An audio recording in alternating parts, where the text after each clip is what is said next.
ಒಮ್ಮೆ ಭಾರತದ ಇತಿಹಾಸದಲ್ಲಿ ಹೆಣ್ಣಿಗಾಗಿ ನಡೆದ ದುರಂತದ ಪುಟಗಳನ್ನೊಮ್ಮೆ ತಿರುವಿ ನೋಡು.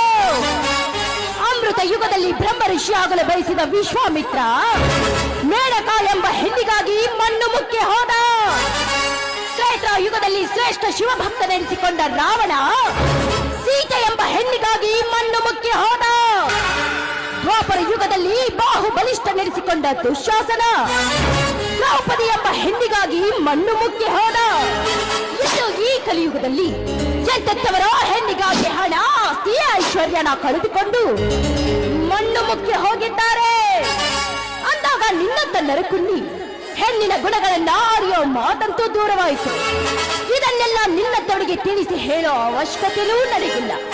ಹುಟ್ಟಿಸಿದ ಬ್ರಹ್ಮನಿಗೆ ಹೆಣ್ಣಿನ ನರನಾಡಿಗಳೇ ಗೊತ್ತಿಲ್ಲ. ಮೊದಲು ಹೊರಟು ಹೋಗಲಿಲ್ಲ.